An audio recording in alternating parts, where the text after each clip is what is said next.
Friday morning in Baton Rouge, Louisiana.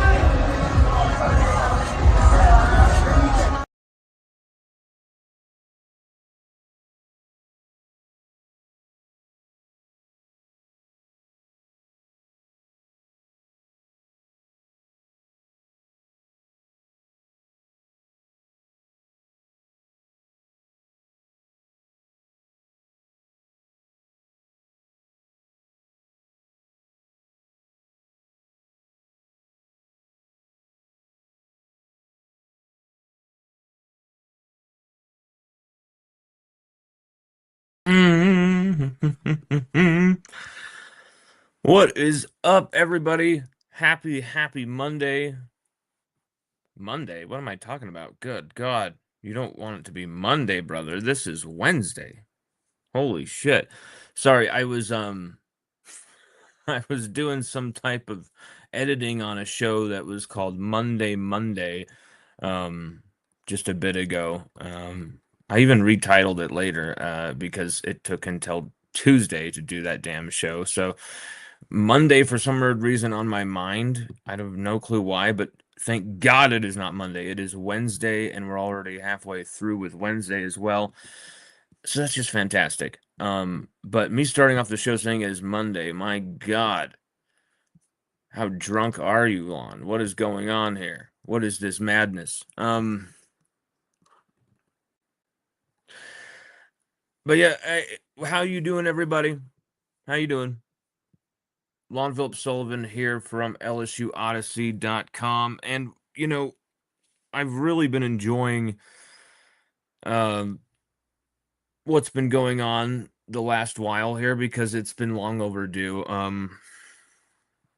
As everybody who watches this channel or has followed our stuff online in any capacity, that damn air, you guys know that we had our really a very viral Twitter account suspended at one point, just back in January.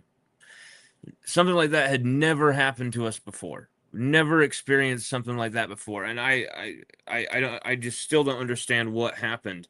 And then we get an email from Twitter or X, whatever. We get that email at 8 p.m. or something, and I did not see it till well after 10 because I was at work and I showed up at work and I'm like, I was watching something and it just showed up on my notifications and I'm like, I just happened to see it. Your account has now been restored. I'm like, surely they like did something weird with my Twitter account in the last like 3 hours, 4 hours, and then have restored it. Okay, what the hell is it, like my new one? And so I looked into it and I look in the email. I'm like, oh my God, they have restored my actual my actual Twitter account, my old one. They've done it. Something I thought they would never do. Um, I really, I didn't want to do this publicly because I don't think they necessarily want people to know. But then I saw that Jacques Doucet had thanked this person publicly for their help in this account recovery. But Cody Warsham, LSU former LSU social media and just just a tech whiz and connection whiz, media whiz behind the scenes, really doing so many things for the future of LSU and helping brand guys like Jaden Daniels and that type of stuff.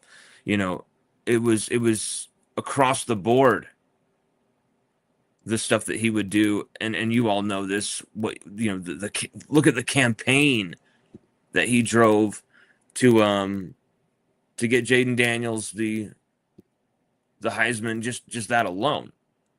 Like that alone, and then you have so many other things that Cody Warsham was able to pull off during his really freakish era of LSU football, where he got to cover Joe Burrow and Jaden Daniels, and then now he's at USC, but we still love him. We still love the dude, absolute badass, and I just asked him, hey, I don't know if this can happen. I know that Jacques Doucet, you were able to help him when his account was like hacked.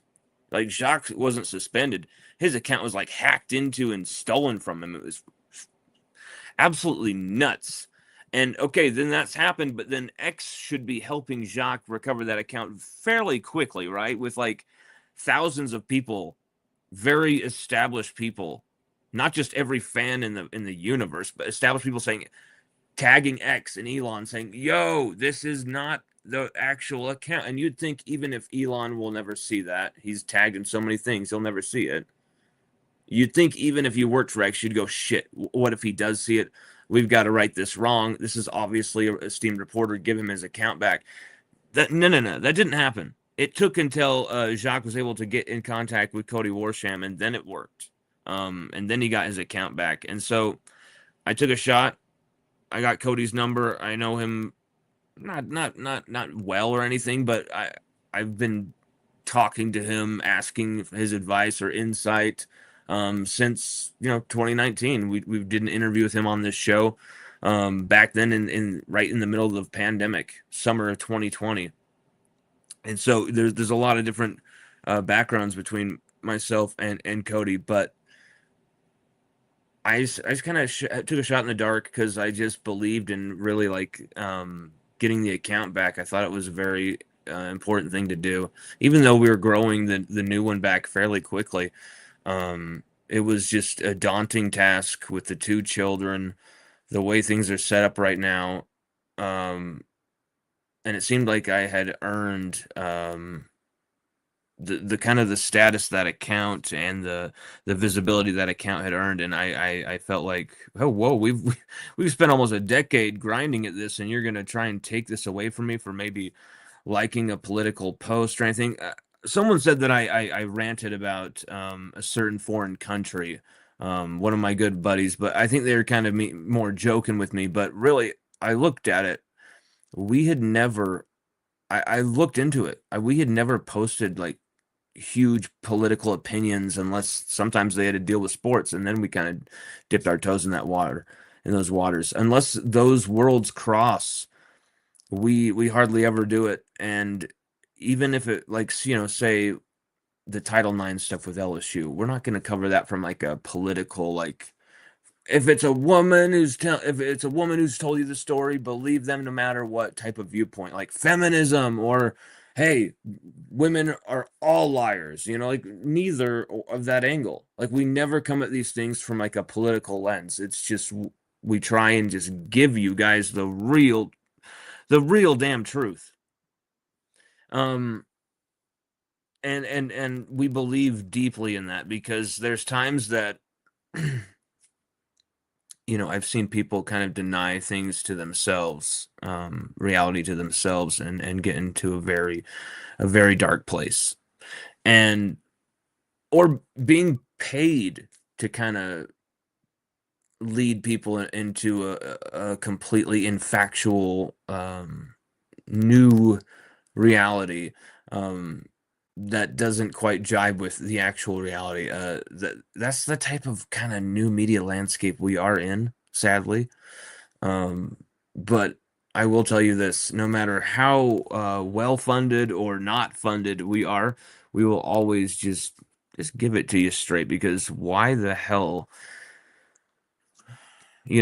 If I'm wrong on something, I'm wrong, but like, we're always going to like be pursuing the actual truth. Not, here is the narrative, here is the lens, I want you to see this through, hammer away at you. And we're not going to do that. We're not going to pull that type of bullshit. But I just am very happy that the account's back. I'm very happy that the situation is where it is. I think it was long overdue. I think it was an insane mistake on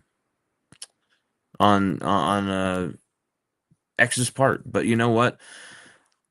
It's done. It's back. And I'm glad for that, and I'm happy for that. So, guys, if you haven't followed us, follow us at Lon Phillips on Twitter. At Lon Phillips on Twitter. Really, I'm very appreciative of so many of you guys who've been in the foxhole with us during this whole situation where we were rebuilding an account, and rebuilding all this stuff, and you guys seriously were still supporting me as ever before, and harder than ever before, because you were trying to help me grow it back. And LSU football report, my guy, known you for what has been like a fucking decade, bro. Colby, CBD, my man, the traveling man, um Jamer, of course, Miss Peggy, absolutely. So Josh Guillory, so many of you guys who've just been so good to us for so long. It's been incredible. Harold, there's so many of you guys. Gail Bear, there's so many great people, and I'm so grateful for all of that. And let's just continue to. We've just, you know what? Now that all this is solved, all this drama's figured out with that account and all the bullshit, we're just like so excited to just cover the damn team. We were doing that during the rebuild, the new account era and all that stuff. But I do believe, you know, part of not lying to yourself, I do believe that I did get sidetracked during that era with personal vendetta and one-upsmanship and trying to prove what we had done before, because it was basically erased. It wasn't completely erased, but someone was definitely, I think, trying to erase that. And what's great is, and I did learn that during that time, it was rather humbling, but also validating too, of like, you know what, we have done a lot of shit. And whether someone gets rid of a Twitter account or this or that, like, it's still there. And I remember some people in my life kind of shoving that down my throat, kind of being like, hey, this is what you've done before. Like, remember this shit. Go post it on the new account so people remember it, because people thought that there was no way that account was coming back. But through the fire, baby. And now filmed by Jacob Verdon, where, LSU media, and we were just desperate and doing everything we possibly can to get down there. Like, oh, you guys are getting a bevy of practice time. You're basically getting entire practices this entire week, according to the email I received as part of the media credentialed group. And the media, that email basically said every practice this week was going to be entirety. And I hope that doesn't mean that, hey, well, now when fall camp gets more serious, then we're not going to let you see shit, because I'm shocked that Kiffin has given us this much access, and that's the thing I hope continues. But I think he'll be clever about that access. I think he's going to run certain things during media periods that you just won't see at other times. And then when they're having these full practices, or maybe more when they're working on maybe more vanilla fundamental type of stuff, possibly. But I've heard otherwise, that they were really running a lot of exotic shit, some wildcat. That was told to me by my friend from the Tingle and Company group, Christian Cowley, another dude who was in the foxhole with me throughout that time for sure. Christian Cowley, an absolute badass. You see him on Tingle and Company. He said that they were running Wildcat. So it was like, okay, I'm loving it. And that's what it's about, Matt Moscona on his show said that the last five Kiffin quarterbacks went for 100 rushes in each of one of their seasons, like went for 100 rushes. So this dude's going to want to run the football with his quarterbacks. And you're seeing it even with Landon Clark and Houston Longstreet, who are good. They're adept, and they could probably hurt teams with their legs for sure. But they're nothing like Sam Levitt. We just got to say it. Sam Levitt, if he can get his pace, if he can get that stride and that energy back that we know he's got, wow, he'll be special in an LSU uniform, even better than Arizona State. Okay. Jabari Mack had that circus one-handed catch that even made ESPN. All these people saying, next Jefferson, next Chase. And, we were one of them, admittedly. I was one of them saying, like, but that's not just because it was based on one catch. It was based on the fact that Jabari Mack is an absolute freak, absolute talent who I just really believe in his ability coming out of high school already. I was already bought in, right? And so when I see him making these type of, it's like, well, duh, this dude's a circus freak out there, my man. And so it's like, this was just expected to me. But still, that catch was incredible over now, sadly, torn Achilles out for the season. Aiden Anding, who had 2 interceptions, and on that second pick tore his Achilles just this last weekend. Aiden Anding had that ball caught on him and then responded in that type of way. Talk about the heart of that kid. But Jabari Mack, really having a lot of drops lately. Every piece of film I have been able to get my hands on, and thank you once again to the Jacob Verdon and the Verdon verdict. I've seen Jabari Mack start to slip, and maybe we're not seeing everything, but we're seeing a great number of the drops actually coming from him.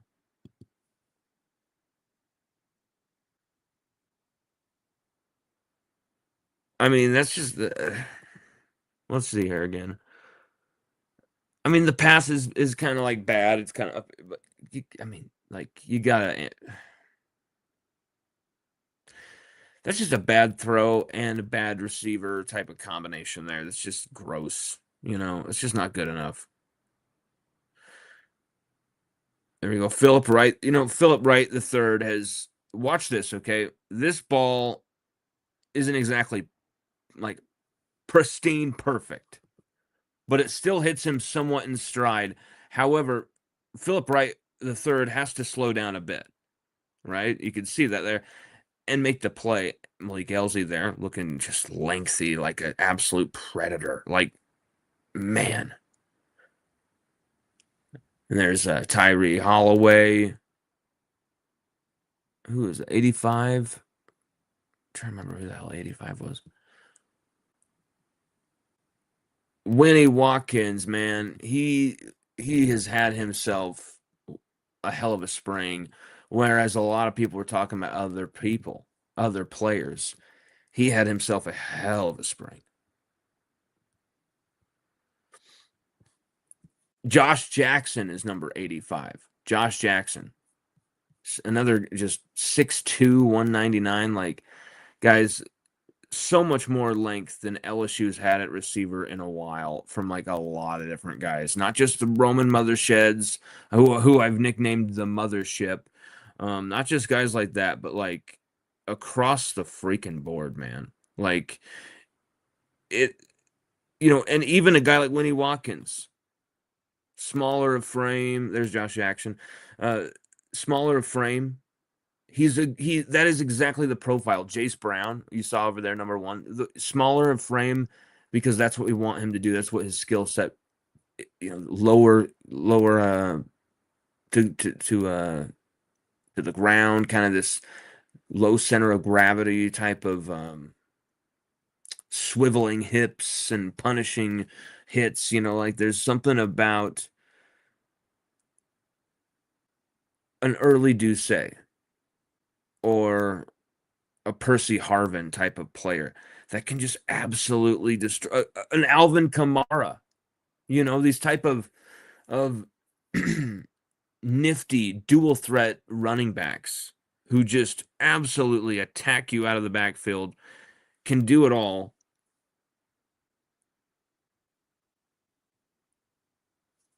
That's something we really want to see here. Well, okay, was this Email Picarella? Yep, Email Picarella on the run, overthrows.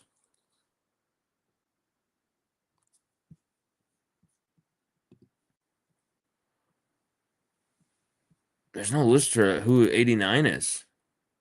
Huh. Oh, shit. I wonder who 89 is. Maybe that's the rapper Tusi.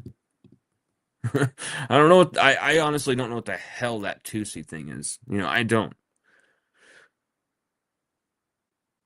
I heard he's a player who raps on the team, and that's all I knew. Like, I haven't really looked into that too much. Maybe I should. Maybe there's a hell of a story there. Once again, no Sam Levitt. Had that operation to repair some like pull out some screws in his Liz Frank injury. Landon Clark looking sharp there. Tyree Holloway once again. You know who that's a wild card of a receiver, Tyree Holloway. You know, these guys are big. These guys are big targets. Oh God. You know what's so dumb when these ads pop up? They can even copyright you for the ad. It's like it's not my I didn't want your ad to pop up. Okay, here we go. Trey Wilson, and that's Houston Longstreet. Let's watch this in full once again here. Okay. In rhythm, stepping back. Not a good throw. Not a good throw. Because watch how he has to tail that route to the outside when, dude, there's no one even guarding him. Just lead him inside. The route is he's heading inside. That is a seam, basically. Here we go. Jackson Harris there. The first commit from this transfer portal class, the number one in the country. A bomb. Absolute bomb. I think that was dropped, or did he catch that? I could not tell. I can't tell from that angle. That guy's standing right in the way. 86, Jabari Mack. Okay, great adjustment by Jabari Mack here. You got to give him credit where it's due, man. Fantastic adjustment in the air, in the sun. He can see that football as it's in the air. It's coming down in the sun, in the sky. He's kind of had no trouble there. Winnie Watkins, smooth. There's the number 89. We don't know. Maybe the rapper.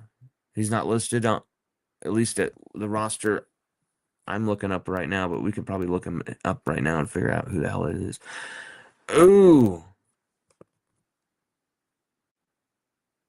Just a miss. Just a miss.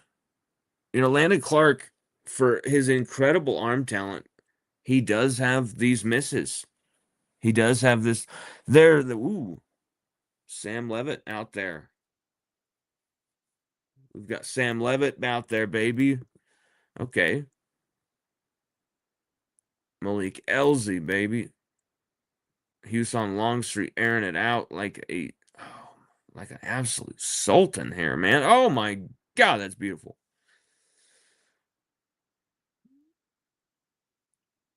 I mean, the stopping at the end is marginal. You figuratively want to hit them in stride going into the end zone, but like if he catches that right at the end zone anyway.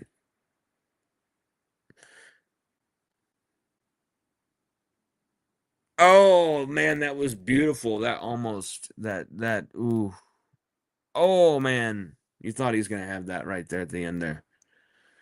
The Dylan Jones, man. And Lane Kiffin said that Dylan Jones wasn't a headline name, but he's playing like one. And I got to shout out AP from Touchdowns and Tangents, I think is the name of his show.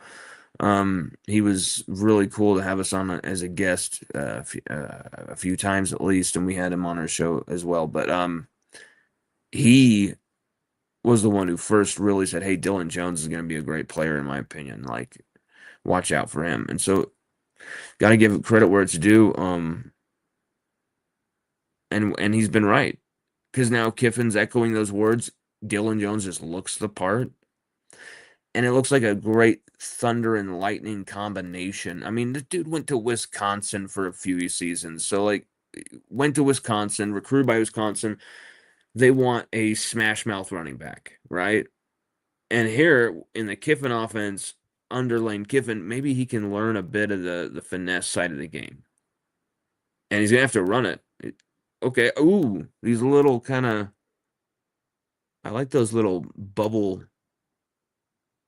You know, if you can work these plays, these little hitch plays, and you can pull these things off, fool an entire defensive front, the dude's left wide open. You have to bullet that thing right into their chest. It cannot be floating up in the air. You have to bullet that thing, and then they're off to the races. Sometimes that can be these big back-breaking plays. And LSU have speed everywhere you look at receiver to really capitalize on that. No one can tell me otherwise. I'm not trying to say this is the 2019 receiving core. I'm not trying to say that this receiving core is going to even be better than 2023. Like I'm not trying to assert any of that type of stuff. What I'm definitely trying to say, without equivocation, without any, hesitation, this could be an extremely, extremely damn good receiving core that, among the SEC's best, potentially the SEC's best. I don't really see much competition as far as like a collective receiving core out there right now. There's some fantastic ones, but like if we can, find a way, I shouldn't say we because I'm not calling the plays, but if Charlie Weiss and Lane Kiffin can find a way to really activate this receiving core, my God, this they can run the SEC potentially. Is that Mack again? That is Jabari Mack dropping another pass again. Let's watch the throw though. Okay, that throw's bad. I get it. I'm gonna hear that excuse, but look at this though. He's ready to catch this thing, and he's still kind of floating away. And then when the ball touches him, hits him in the pads, it's almost like it's a grenade, and he wants nothing to do with it. He's got it right there. So I wouldn't want to hear, like, if he came back and I was the coach and he came back and said that wasn't catchable, I'd say, are you serious? It was in your damn hands, both of your hands. It's now a question about your body control. Can you be an aerial assassin? Or will you be incapable of controlling your body in the air? Shelton Sampson Jr., a dude who came in at LSU as a 5-star, I think the number 1 receiver in the country, at least in the state of Louisiana. And if he wasn't number 1 in the country in the class that he was in, he was at least certainly top 3, top 5, like 5-star, all that stuff. No question. Like that. We don't have to even look those type of things up. But Shelton Sampson Jr. should have had 2 touchdown catches as a freshman against Grambling, and drops both of these things right to him. Garrett Nussmeier, perfect passes. I mean, he's wide open too. There's no pressure except for like the family and the crowd. And the people you want, like, are worried about watching you just catch the freaking ball. Do what you've always done. And what I noticed about Sampson Jr., it wasn't like he has bad hands, butterfinger hands. It was also like there was a bad lack of control with how he approached the football in the air. And we've seen the same with Jabari Mack at times here. He's either unfreaking world-class believable, or there's times where you see that type of stuff. But hey, he's a freshman, a true freshman. You got to give this kid some type of latitude, some type of grace, because he's just barely starting there. So, I mean, for me, like, it's not the biggest deal in the world. I didn't expect Jabari Mack to be even close to given a starting spot or something in year 1. That's not to knock his talent or anything, but just how freshmen are usually utilized in year 1. You're expected to start year 2, not usually year 1, right? But Jabari Mack has such an incredible talent set to make that happen. Here's Whit Weeks. We reported that he had an issue with an operation where they were taking out some scar tissue, and he wanted to be back in a week. And here he is back on the spring practice field a week after that operation, just like we were informed by someone very close to Whit. That looks so funny. I just had a Wizard of Oz vibe to me. Michael Turner going down. Blake Baker's like, Yes, the brutality in slow motion. I love it. I need it. Okay. These are the DBs again. I also wanted to point out a few more things about the linebackers here. You got Davon Keys. Man, he's looked great all spring. People can say whatever they want about he had some misses last season or whatever. Not only was he first in for the team in tackles when LSU desperately needed him, the dude was second in the SEC. I didn't even realize that. Second in the SEC. I probably knew that, but forgot it. Um, Second in the SEC, behind TJ Daughtery, who's also on the squad now. There's Zach Weeks as well, 35, who we just wrote his 2026 profile about a week ago, and now we've got one out for DJ Pickett. We're working on Davon Keys's, and we're also working on one about the safeties and Jake Olson. We'll get into that in a second, but you got the Weeks brothers. There's still two of them. There's still multiple Weeks brothers on the squad. I love it. I absolutely love to see this family become ingratiated into all things LSU. One of my favorite, just all around families that I've ever covered in this job. Just great people through and through. And you know what? I know I'm not alone in saying that, but I think I'm very privileged and lucky in my spot to know them maybe a bit more than some of the other media members. Not knocking anybody or anything like that. I think our track record kind of proves that, but um, I'm not trying to knock anyone down or say that they didn't, because other people break news about the Weeks brothers, all that type of stuff too. I'm not, you know, saying anything like that. There's Daughtery right there, just talking about him. Number 6. Uh, so we got the DBs here. Now, we wrote something just a few days ago. Okay. Just a few days ago that this defensive back core is like officially the return of DB. There's Jace Thomas, number 28, young safety.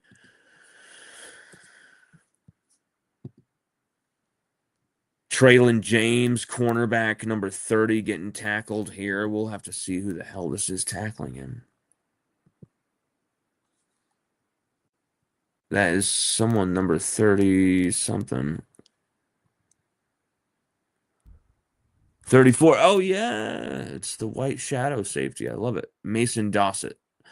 You know, there's Corey Raymond working with his corners. What I really love about this defense, man, and it all starts, in my opinion, up front. And I still think there's some questions about interior defensive tackle. But you are going to have such speed from the edge rushing position. You are going to have such incredible speed at linebacker.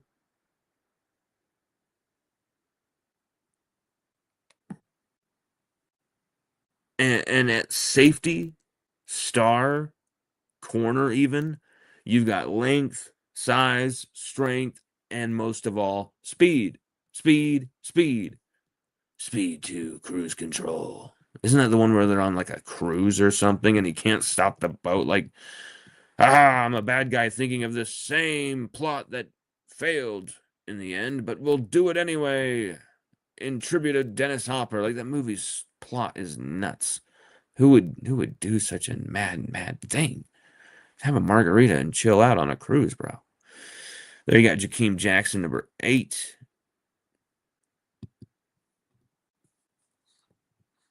Amari Peterson and Craig Walton, 36 and 37. And then 22 here. Wasn't this Havon Finney? Havon Finney Jr., yes. Then number 3 next to him, DJ Pickett. If you want to read about the latest with DJ Pickett, including some incredible quotes from him, as Corey Raymond here shows him how to play the game, what we were writing about, what you see come alive on Saturday nights. there's something about this kid, and we wrote this article that just barely came out last night, with a feeling of, you know, DJ Pickett has only been here one season, and he's been able to do all this while he didn't even start most of the games, right? He didn't even start most of the games. Yep, 2C's 89. I knew it. I knew it. See, because I know all these players now. I'm getting all these numbers down, and I knew this had to be the guy. There's WFB footage right there. Probably from our guy Jacques Doucet filming that out there. Or Darren Aquana, I think his name is, filming that. We probably didn't show that on, but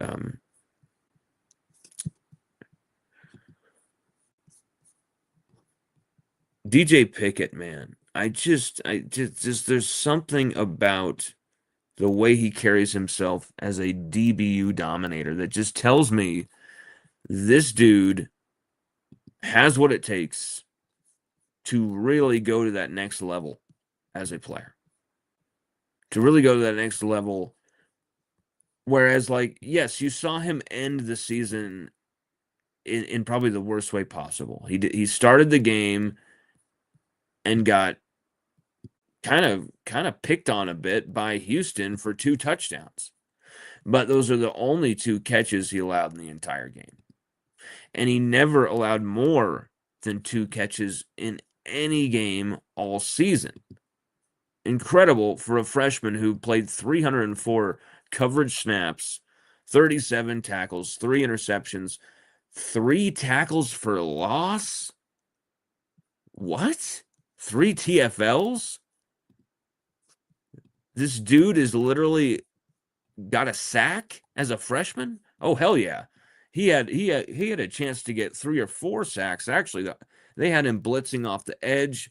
Baker had him. I mean, it was so creative and beautiful. They used his length, and you saw it when he was blitzing. I can't remember who, but he was blitzing some quarterback this last season off the edge, and man, he gets in his face and he stuffs the ball, almost picks it off, like almost takes it out of the sky, and then of course like destroys the quarterback. He had, I mean, just 1 sack, 3 TFLs. On the face of it, doesn't look like too much production or impact in the backfield. Dude, the versatility of this kid is off the freaking charts. He is unfreaking real. And here's the thing. DJ Pickett, we don't exactly know what we're going to see over the next 2 seasons, but if it's anything in a trajectory that improves, even gradually from what we've seen in year 1, going into year 2 into year 3, because we have 2 more years of this kid, 2 more years to enjoy this kid's talents. Man, even if he just improves gradually, I mean, just the impact he could have from a recruiting perspective, LSU to be able to get other strong corners to come to this team again. When, Corey Raymond proven just barely with Mansour Delane. Now DJ Pickett again, freshman All-American under Corey Raymond. I mean, like, the kid is almost like a professional already, you know? And I think that's also not just from Corey Raymond, but the parents that he has. Damian Sr. and it was it Tammy. I want to make sure I get her name right. Was it Tammy Pickett? I know she just liked one of the things we wrote about. Let me see if I can find her quick. Yep, Tammy. And I'm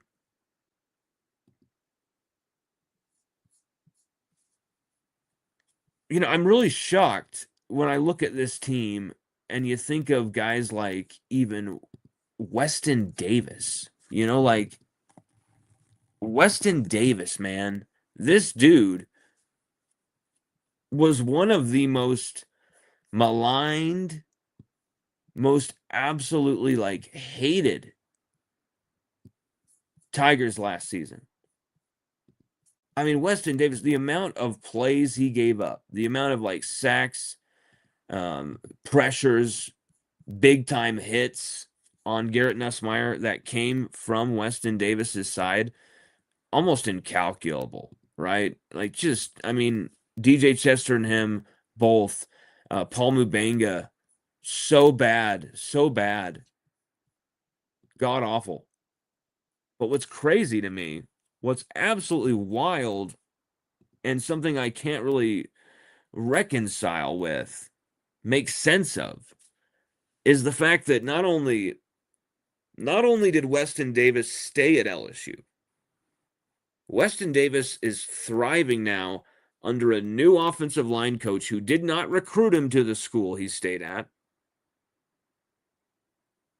You know, new offensive coordinator, new whole entire offensive line technically. He's one of the only few offensive linemen to stay, like maybe one of like 3 or something like that to stay. Him, Braylon Moore, Solomon Thomas, like Bo Bordelon, of course. Like maybe there's like 4 or 5. Like it's very few out of how many left. But not only is Weston Davis succeeding so far, he hasn't ever given up that first string right tackle spot, at least that we've seen reported, at least that we've seen footage of, at least that people have told us about. Like, hey, oh yeah, Weston Davis finally gave up that spot. Oh, he finally got beaten. Oh, he finally showed his true colors. We haven't heard any of that shit. What we've heard is that Weston Davis usually has a tight end over there, and that's what we usually see to help him. Usually there's combo blocks. That right guard is helping him every step of the way sometimes. But we've also seen him have to step up 1v1, and he's done it. We've seen that with our own eyes. There's also times we've seen Weston Davis get a little flustered and then kind of recover and be able to buy the quarterback just a little bit more time. We've seen him kind of find a little bit of that magic of what made him a great high school recruiting talent, that, one of the top in the country that LSU were desperate to go get. That Brad Davis, who many believe, despite what you say about his developmental stuff, his developmental record, is definitely the number one recruiter offensive lineman in the country, in my opinion. And if you have that guy desperately going for you and then starting you multiple seasons when you probably didn't deserve it, he just kept you in because there was a lot of belief that you would eventually figure it out, that you would eventually come good. I mean, a lot of people have thrown in, like, of course, Weston Davis is going to transfer. Of course, I was literally preparing my stuff about Weston Davis's transfer, like writing a skeleton of of course, Weston Davis is going to leave. We know he's going to leave. We got to get that prepared. I never used that draft. That article is still in my drafts. And you know why? It's because Lane Kiffin saw something in this player that I don't think anyone else really could see. And Eric Wolford was not on campus yet making this decision. The decision to keep Weston Davis, at least to my knowledge, was, Lane Kiffin and Billy Glasscock. And what they saw was someone who really they felt was necessary to return for another season at LSU, and like not only for continuity purposes for the offensive line, for depth potentially, but they just had a lot of belief in what he could be as a raw set of clay molded in their hands, rather than the hands of Brian Kelly. Brian, I know everything about offensive line, Kelly. And we saw how that worked out. Complete embarrassment. And now we see Weston Davis, and he looks completely different. He looks completely transformed. Transcendent into the clouds, into the majesty above. What the hell has gotten into Weston Davis? I'll tell you what it is. Lane Kiffin has brought a new mentality to this roster, to this squad, to this university, he's really unlocked a lot of the stuff that only the fan base kept alive. You know, this STTDB type of mentality, this play neck type of mentality, this type of, really kicking ass, taking names, not shy to be the villain. We're going to be winning, and then we're going to be grinning anyway. Like this is the type of swagger, the type of intensity, the type of aggression, both on the field and then like off the field, and the moves that the school has made and that Lane Kiffin has made in the pursuit of greatness. That is what LSU is all the fucking about. Like, that is what it's all about. I'm sorry for swearing, but I just I get excited when I'm talking about this absolute juggernaut of a university that really has been underrated, except for by those who know football. And it's been really taken for granted by coaches like Brian Kelly, who walked in there, were paid $100 million, and then stopped giving a shit immediately. And that is why LSU fans in mass are behind that man right there, Lane Kiffin, because he gives a damn. That's why. Now, the rest is a cherry on top, in a way, after what we've just seen. Because you have one of the best offensive minds the game has ever seen. You have a guy who can repair, probably the guy to repair LSU's rushing game back to where it should be, back to where it once was for so long. And you had the guy who could rebuild, repair, and restructure not only the way LSU did NIL business, but the entire transfer portal class, and really beefing up an already strong recruiting class that was held over from the previous regime. He made it even stronger, added some finishing touches, got those players over the line in time for signing day, as well as hauling the number one transfer portal class in the country. The number one quarterback, the number one offensive lineman, the number one edge rusher. Every single position, LSU needed something. You got the SEC's leading tackler. You brought him in at linebacker to add depth there. You brought in one of the best safeties in the country in Ty Benefield, so highly sought after by anyone who knew anything about the game. The top programs were going after Ty Benefield. He chose LSU because he saw the AJ Halsey blueprint immediately and went, that's something I want to be a part of. I mean, this is what LSU is about. Cultivating prospective professional talents into the men who will greatly enhance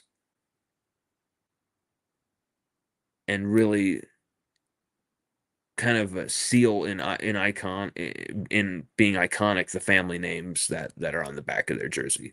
Like, that is really what this is about turning, these young professionals who are pushing to be this greatness. You get that out of them. You develop them, you push them, but then you also maximize them. You put them in a position to become the best. Not just, okay, we've got the best player, just throw him on the field. You make sure that he's going to really deliver the best. And that's what Lane Kiffin is always talking about. Is not just putting out the best players, but getting the best out of all the players. Any player. And that's what Lane Kiffin always does. He will wring every drop out of the towel as far as the transfer portal, but he'll make every smart move as far as like actually getting high value guys. Now, whether this team is a success or not, as far as transfer portal business, as far as NIL business, you cannot argue with this opinion that Lane Kiffin has absolutely revolutionized some things for LSU in a big way by really making things up front and making things not kind of the shadow game of only a few players get the money and then revenue sharing, and then we kind of everything's kind of some backroom deal in a way. Whereas Billy Glasscock is really like, hey, this is what we're doing. And like more honest and straightforward with the players about the deals and about how much they perceive their value, rather than, maybe suckering them in by paying them half as much, acting like you see a ton of value. Oh, you're going to start in spring and then you don't, you just use them as kind of your third or fourth guy, kind of screw up their opportunity to maybe go elsewhere. Like, at least they're not like that. They're kind of just like, hey, with us or not, let's decide this now. And so you have a squad now of guys who are bought in, who want to be at LSU, who are doing everything to be national champions, doing everything to be, Butkus Award winners, doing everything to be a Thorpe Award winner, everything to be a Bolitnikoff winner, a Heisman winner, doing everything to win the Nagurski, all these freaking awards, some of which I mean, it's crazy. I'm lucky enough to actually vote for some of these awards now, being part of the Football Writers Association. It's nuts. But these guys, you see a lot of these guys on this team pushing for greatness. And there's a few places I am concerned about that could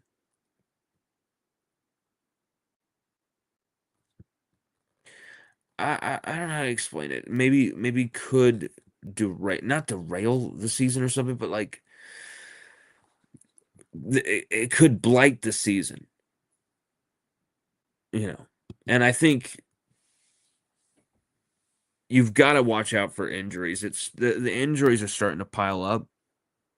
You got to protect these guys. Man, you got to keep these guys safe because you've got Gabe Relaford and Aiden Anding both out with season-ending injuries, an ACL and an Achilles.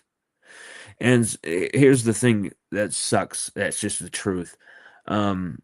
These are freak accidents. They're freak plays, the moments that it's not like, oh, he didn't warm up enough. Oh, he stretched too much. Oh, he did this wrong. Or oh, the player did that wrong. Or oh, the trainer did. No. Sometimes that can be the case, especially when this is what the data said, you overworked him and his knee is just coming back from this injury, and he retore the ACL. Like, that's kind of an obvious one. But, something like that, situation like that, can be obvious. But then there's also just freak injuries. Just torn Achilles. Just like Hugo Ekitike for Liverpool had the other day against PSG. Really shocking, horrible injury that will knock him out of the World Cup, where he's just running and he just pushes on down on that foot like you do so many times, and it's like a bomb goes off in the back of his heel, and he knows it immediately, and it's just no, like it's these injuries happen and they're horrible, and you just have to cross your fingers, and you have to have a bit of luck in these seasons when LSU or any team win championships with injuries. You have to have that luck. And if you don't have that luck and you still have a ton of injuries, you have to have the guys that can come in and replace them and almost be starter quality replacements. And sometimes that's a little unheard of nowadays with the transfer portal and NIL and all that, but LSU are still one of those teams that still can produce that type of depth. And we haven't seen that type of depth on a team at LSU until the last year on defense. And then now this season, it looks like both sides of the ball, except for maybe defensive tackle. Outside of that, you have more than enough depth to work with. It's how you work with it. It's how you're able to maximize these players. It's how you're able to really make every one of these guys count. There's a mentality change and you can really sense it. You can really feel it. Weston Davis can feel it. That's why he's playing better than he has in the last 2 seasons. Really, 2 seasons of hell for Weston Davis. And right now he couldn't be happier. Starting every single play of spring thus far, at least that I've heard of. I'm sure there's times they maybe experiment, and you're going to beat the ones today, at right tackle, and the media just doesn't see it, and so we don't know what they're doing. But it could be a total throw off. We saw DJ Chester start an entire spring under Brian Kelly over Braylon Moore. Braylon Moore is the veteran center we thought we were bringing in so that we could play like Chester at guard. But then to start spring off, Chester's at center, Moore is not even, what? What the hell's going on here? And then, I admired Chester's fight, and I thought, oh, wow, he's really turned the tables of this stuff. And then when fall camp happened, day one, Braylon Moore was there as the starter, and he never gave that spot up except for when he got injured. And even with those extra reps, DJ Chester still screwed up. But because he's not a center. But I have this feeling that this LSU team, offensively, defensively, and especially when you look at the most critical areas where you have to have improvement, offensive line and the defensive front, as far as like finishing off plays in the backfield. Sacks, you only had 27. You only had 14 and a half as a defensive line last year. That's fewer than the 2023 Matt House debacle. That's a joke. You have to generate more than that. That's crazy. Generated a ton of pressure, could not finish those pressures off. That is why you brought so many of these players in. That is the entire point of the reason LSU are where they're at right now. Is to have these type of guys on campus who can make these plays in the backfield, make these plays up front protecting Sam Levitt, make these plays over the middle, yards after catch, making guys miss.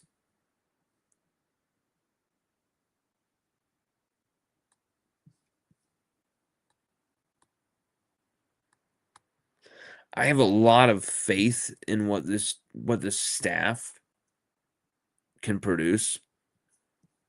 And, you've seen Kevin Smith's, the way he's already transformed our running back room. Already, just like, no problem. You've already seen the improvement there from the running backs. You've already seen this type of elevated play. And it's just, okay, you look across the board, you have the right coaches, right? It seems like in every spot you have the right coach, the perfect coach for this. Blake Baker, the perfect coach for that defense.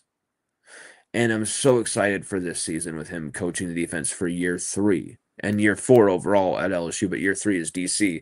I cannot wait to see what type of just madness he procures from this defensive unit. But you also have an offense that, with Sam Levitt, with an offensive line that can even just be average, with a receiving core that we don't feed 1,000 mouths, but we maybe find the best 5-6 guys, 4 or 5 guys even, that we feed the football to. Trades Green will be in there, of course. You figure out who those guys are outside of Trades Green, and you go with them. And then your running back, you got to make sure you have a running game this year at LSU. You have to. You cannot go into the season again without your running game. Lane Kiffin is never ranked. His offenses have never had a rushing offense, a rushing attack that is ranked outside of the top 40. That is insane consistency. If you're able to tap into that type of consistency at LSU, even make us 50th, 48th, 60th, the worst of Kiffin's career, right? Will still be a massive upgrade from where we were last year. It'll still really give us a chance to control football games, controlling the clock, helping that unbelievable, should be a top 10 defense out. I mean, this is a defense that almost won games single-handedly for this team last year. They did against Florida. You know, there was games where they absolutely did that. They absolutely did against Louisiana Tech. Um, it's crazy. They did against Clemson, basically. This is a freakish defense that I feel has only gotten better from last season. And Blake Baker, we've seen his track record of improvement. His defenses only continue to get better for Blake Baker. Like, his defenses only get better season to season, from whether that's Mizzou or LSU. They've just gotten like markedly better. So where's the only way you can go up after having a top 20 defense that barely allowed 20 points a game to their opponents, only allowed 44 rushing yards per game last season as a defense, had 5 interceptions in a single game at one point, like dominant outside of finishing off plays in the backfield. But if you're able to have a defense that doesn't have to play 88 plays a game because their offense can actually control the football, if you actually have Sam Levitt out there gashing the opposition defense himself, moving the chains, making big plays, controlling the clock, then your defense isn't as tired. Then your defensive front isn't missing all these plays in the backfield. They're actually finishing these plays off. Think about that. And you also have the depth, which you didn't have last year, to rotate guys in certain spots. And defensive tackle, just because I'm maybe worried about the proven depth at that spot, doesn't mean that there isn't quality depth there. But there's a few guys that I think could be just absolute stud starters. Steffel Green has been unbelievable. Unbelievable. Surprisingly, just, I was already singing his praises coming from Clemson. I thought, man, I knew him from his game against LSU. And that was all I really knew about him. And then I kind of got more into these other names. But then I see him, I think at 87. He has a wacky, wonky number. Has just been incredible in spring practices and has an just mountainous body. You put him next to Dominic McKinley, and then you rotate in Big Rich Anderson, you rotate in Deuce Gerald's. Man, you might have a real dominant, nasty recipe at the defensive tackle spot that I didn't really even see coming. And that might be for real. And then you already should have a pass rush that racks up at least 40 sacks this season. Like, I'm looking for 40 sacks this season from this defensive front. It's not like hyperbole or talking shit or anything. This defense should put up 40 sacks, and if they don't, that is a severe, like, absolute failure, because they should be going even higher than that. This is a defensive front that it could be absolutely nasty if unleashed with the type of combinations, the type of blitzing schemes you've seen from Blake Baker, the ones that he's been able to dial up. Think Whit Weeks, Harold Perkins, and some of the guys, Braden Swinson of the past, coming off the edge, blitzing through the middle, decoys, all this stuff that he utilizes, and how well it has affected the backfield. Sometimes that we just didn't finish the plays off. A lot of the times we didn't this last season. And so this year, you have a more complete defense. You have an offense that can at least, even at their worst, they can at least control the clock, can at least push the ball down the field, could at least have a quarterback that's mobile enough to escape pressure and make a few plays. And if he's fully recovered from that Liz Frank injury, he could be the dual threat quarterback of the season. a potential Heisman frontrunner, a running game that should be in revival, an offensive line that has some pillars but a lot of questions. It's got Jordan Seaton, Braylon Moore. Really love what they're doing. Alu Ba at right guard. Love what he has brought. He has been a major surprise, but when you look at how the mammoth of a human he is, it shouldn't be. You've got Weston Davis suddenly surprising. You've got all these elements to this team, so many skill position weapons.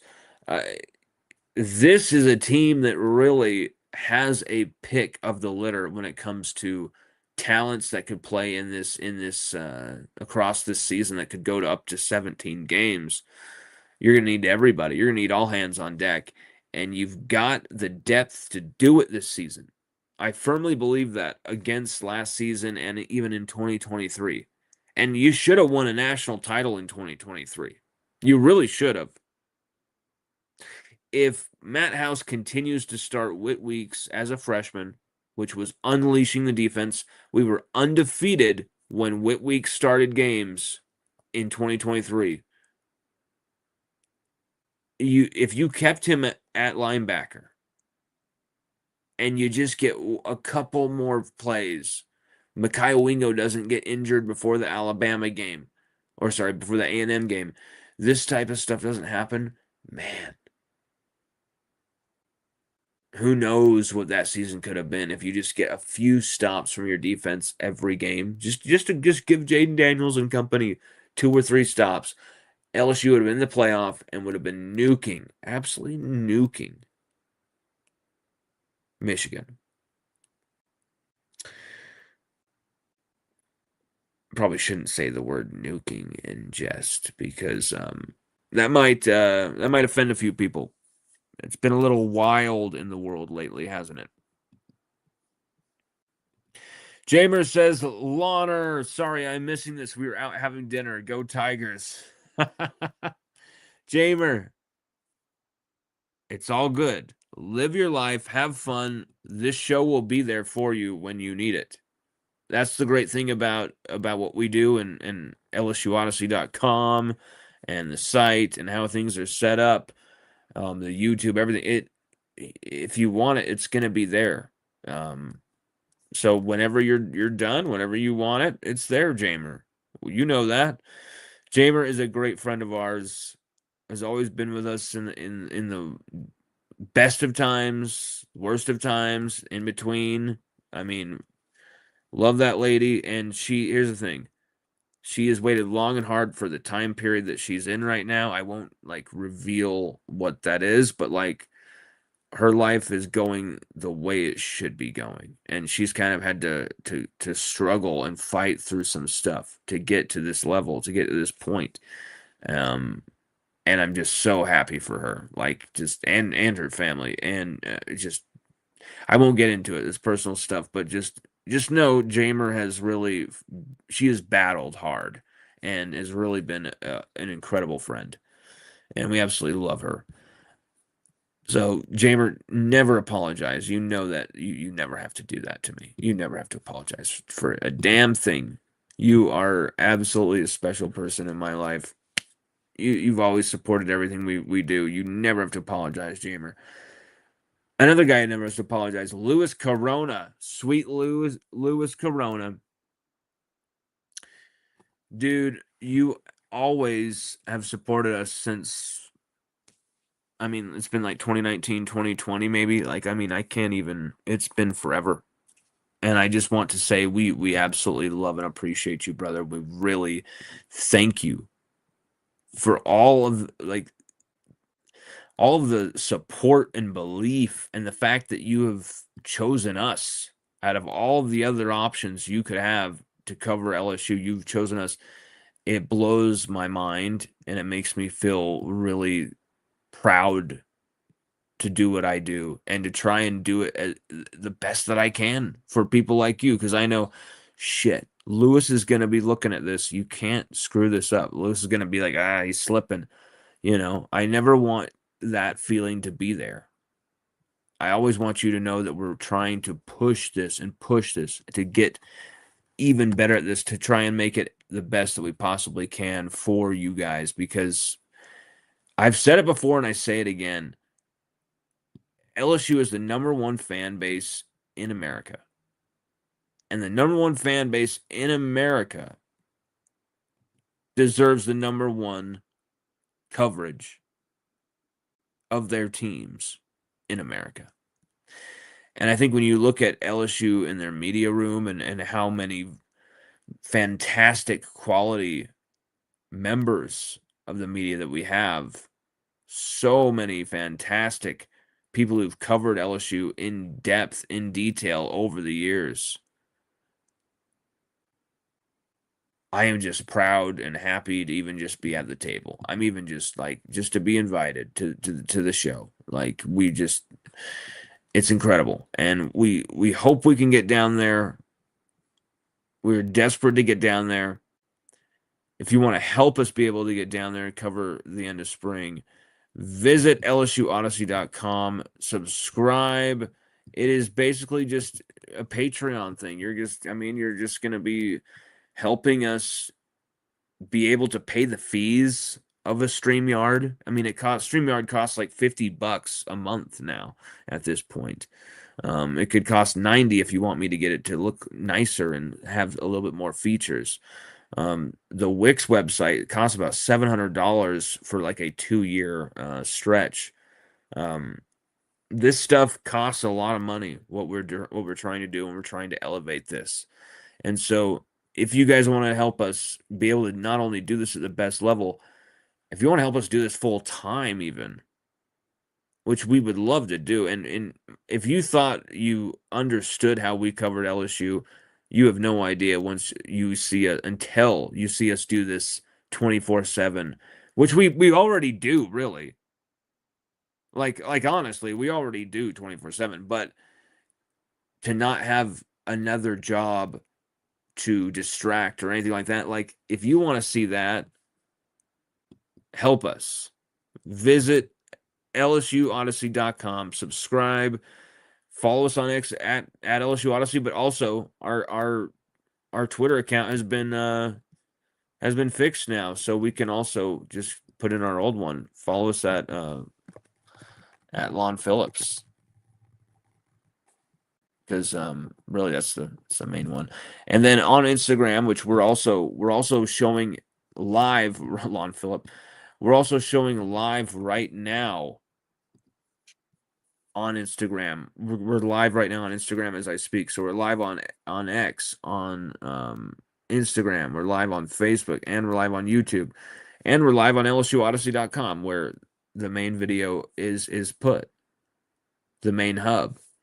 So if you want us to get even more deeper into what we do, able to produce better content, be able to do crazier interviews, I tell you what, guys, it was nuts getting some DMs from Corey Raymond, because that guy doesn't really talk to many people.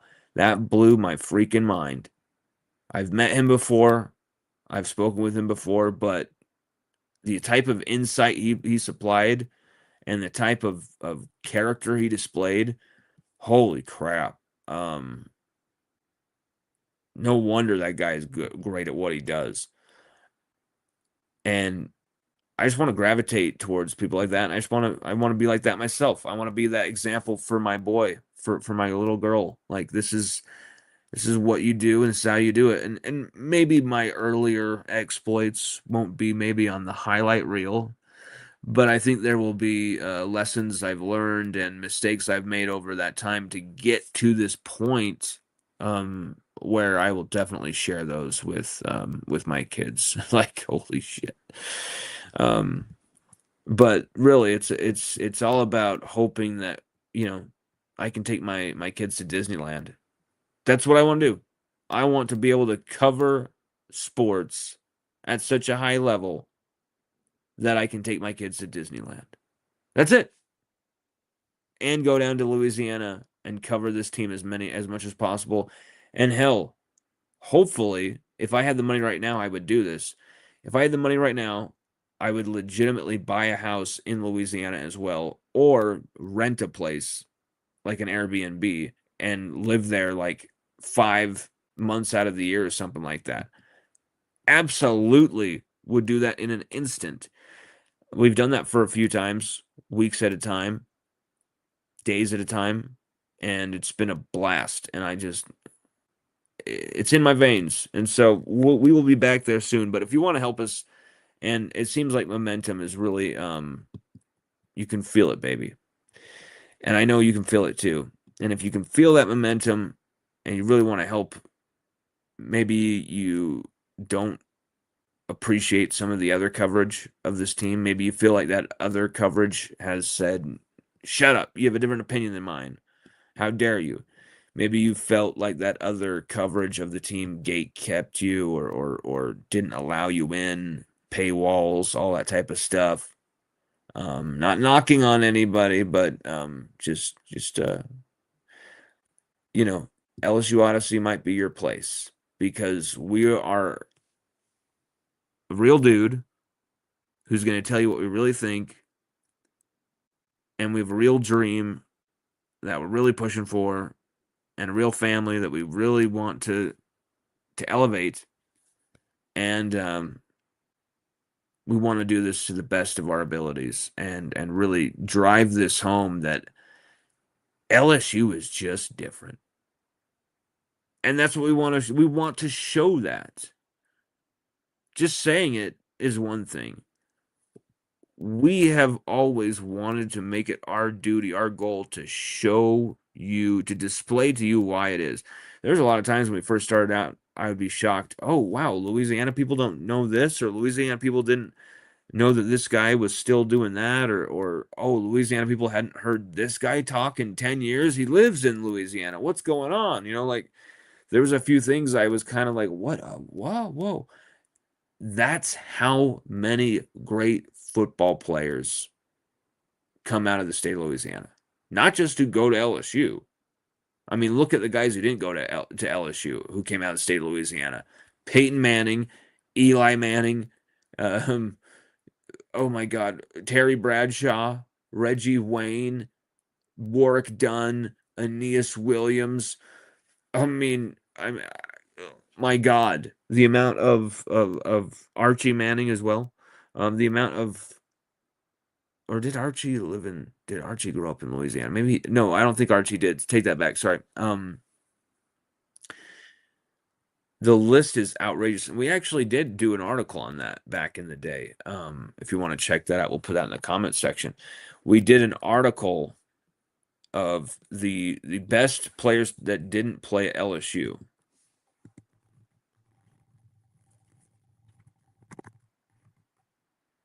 The best Louisiana players who didn't play at LSU.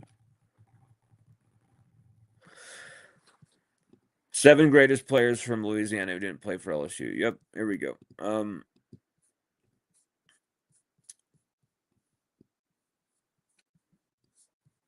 You know what? I think we'll end the show by showing you guys this list real quick.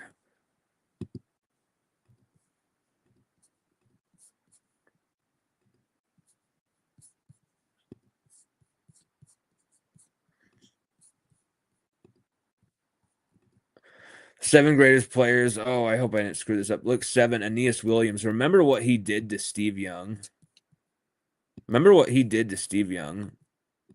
I mean, my God. He absolutely, he almost killed Steve Young live on TV, and I'm like in 4th grade. Like, what is wrong with you, Aeneas Williams? The man was unbelievable. Reggie Wayne, 504 Reggie. That's a Photoshop that I made myself. We used to make so many Photoshops. I think we might get back into doing that because we made some kind of ridiculous ones. Reggie Wayne was so classy. Warwick Dunn here, man. This wasn't in any order that I can remember.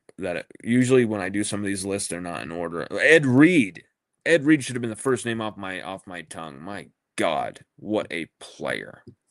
And then look at that resume: Super Bowl 9-time Pro Bowl, 64 interceptions, 139 pass breakups, national title winner, had another national title basically stolen from them, and the Craig Krenzel gambling contingent refereeing crew.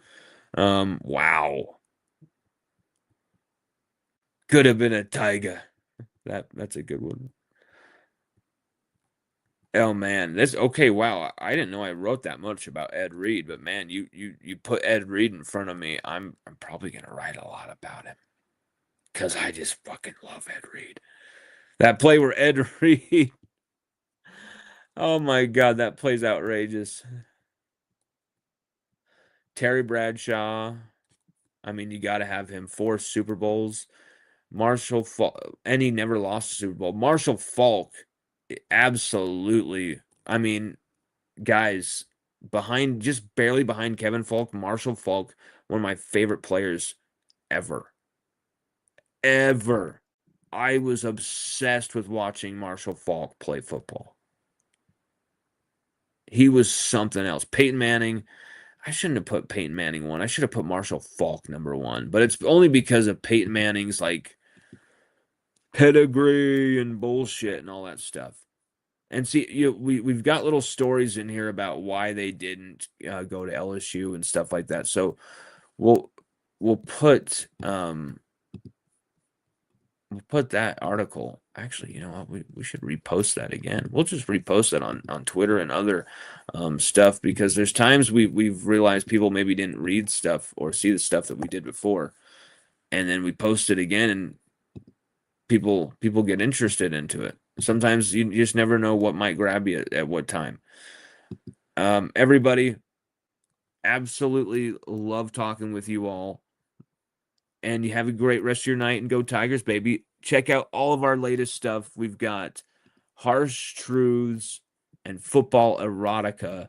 This article is out right now. If I can find it, if I can find it.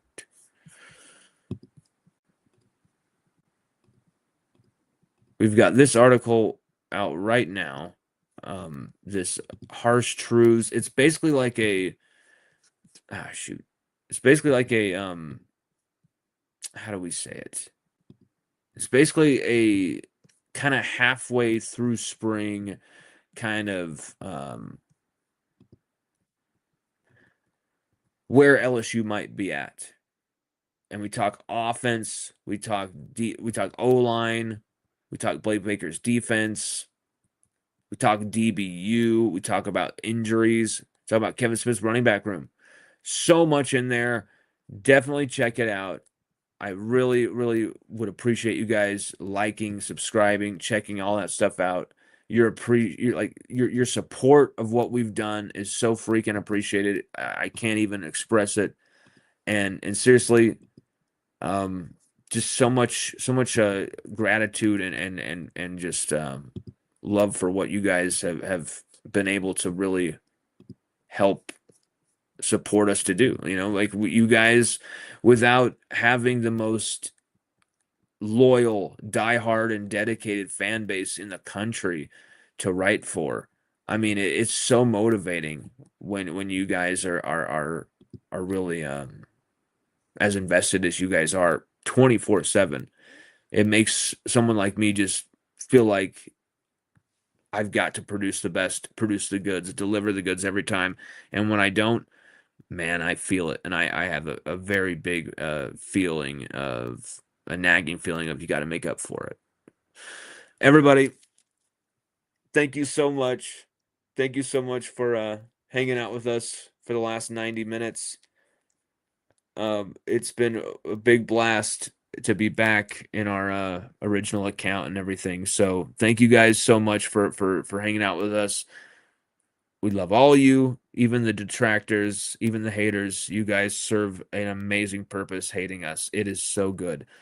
I will let you. Go Tigers, baby.